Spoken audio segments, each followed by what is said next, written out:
अपने जान के दुश्मन को अपनी जान कहते हैं। हम अपने जान के दुश्मन को अपनी जान कहते हैं। मोहब्बत की सी मिट्टी को तो हिंदुस्तान कहते हैं, हिंदुस्तान कहते हैं। सम्माननीय गुरुवर्या और पूजनीय शिक्षकों और मेरे प्यारे भाई बहनों, मैं खुशी सनोने 10वीं कक्षा की विद्यार्थिनी आज स्वतंत्रता दिन के उपलक्ष्य पर अपने कुछ विचार आप सभी के साथ साझा करना चाहूँगी। आज़ादी। आज़ादी का असली मतलब सिर्फ वही लोग समझ सकते हैं जिन्होंने कभी गुलामी की हो। हम तो बड़े ही भाग्यशाली हैं कि हमने स्वतंत्र भारत में जन्म लिया। यूं तो आज़ादी की लौ 1857 में ही चल चुकी थी, जो वर्षार बनकर 1947 में हमारे देश को आज़ाद करे। प्राचीन, मध्यकालीन और वर्तमान भारत के उदाहरणों से मैं स्पष्ट करना चाहूंगी कि जब हम फिरंगियों के फेरे में फंस गए थे, तब रंग दे बसंती चोला के एक आवाज पर टोलों के टोले उमलाते थे। उनके वंदे मातरम के नारों से खून में आने वाला 5 डिग्री का तूफान इंग्रज सरकार के जड़ों में तूफान लाता था। तब देश बलिदान मांगता था, तब देश लड़ जाने को कहता था, तब देश मर जाने को, मिट जाने को, फांसी चढ़ जाने को कहता था, क्योंकि वो दौर उस देशभक्ति साबित करने की कसौटी थी।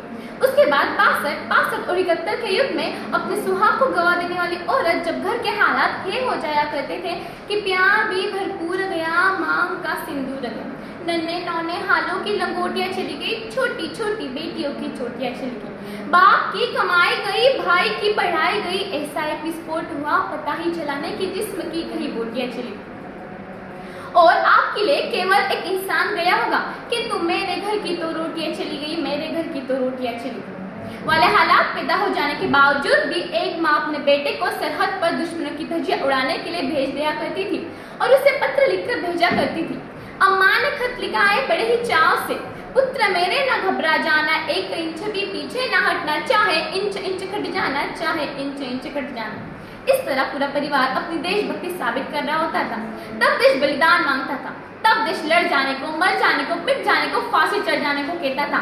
किंतु आज देश बलिदान नहीं मांगता, आज देश फांसी चढ़ जाने को नहीं कहता, बल्कि मेरे विचारों में यदि कोई व्यक्ति अपना काम पूरी ईमानदारी, पूरी मेहनत और पूरी लगन से करे ना, तो वही एक सच्चा देशभक्त है। मैं नहीं मानती व्हाट्सएप और फेसबुक की डीपी को 3 रंग में रंग देना यानी देशभक्ति है।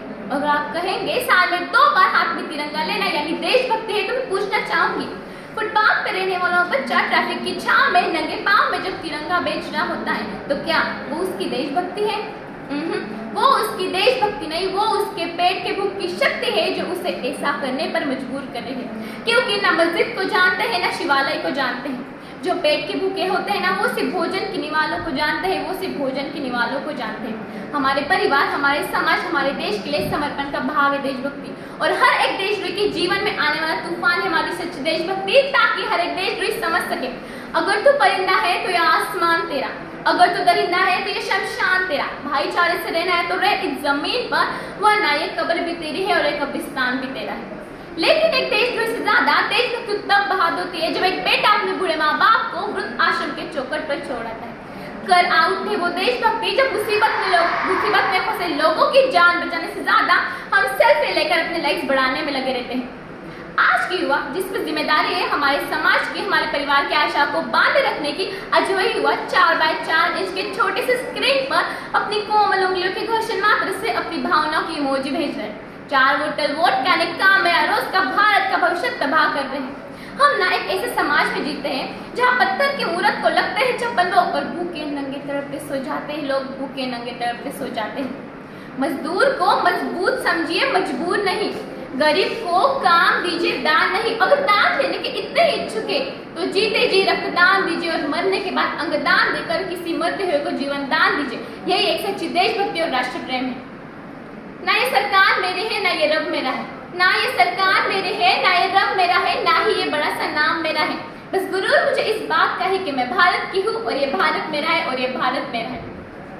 परंतु मुझे हमारे समाज में एक वैचारिक बीमारी नजर आती है। कहा जाता है कि हम दुनिया के सबसे बड़े लोकतंत्र है जहाँ हिंदू पैदा होते हैं, मुसलमान, सिख और ईसाई भी पैदा होते हैं, लेकिन बदकिस्मती है अच्छे इंसान पैदा नहीं होते।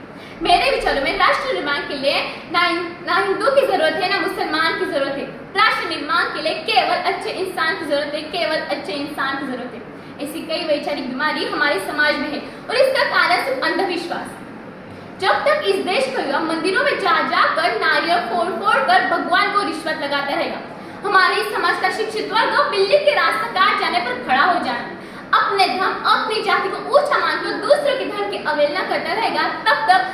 तो इस देश में से अंधविश्वास जाएगा, ना ही हमारा राष्ट्र निर्माण संभव होगा। हमारी सभ्यता, हमारी संस्कृति को दुनिया ने शीश नवाया है, तो क्यों आस्था के नाम पर हमने अंधविश्वास फैलाया है?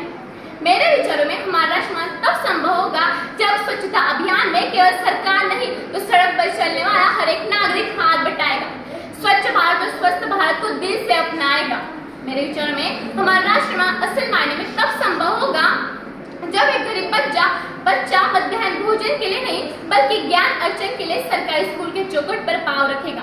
मेरे विचारों में हमारा राष्ट्र निर्माण तब तक संभव नहीं हो सकता जब तक एक व्यक्ति नैतिक रूप से सतीन, चारित्रिक रूप से भ्रष्ट, राजनीतिक रूप से गंदा, धार्मिक रूप से अंधा और स्वैच्छिक मानव मूल्यों के आंकड़ों में चिन्ह चिन्ह पेपर में अखंड भारत को खंड खंड करता रहेगा, तब तक हमारा राष्ट्र निर्माण संभव नहीं होगा।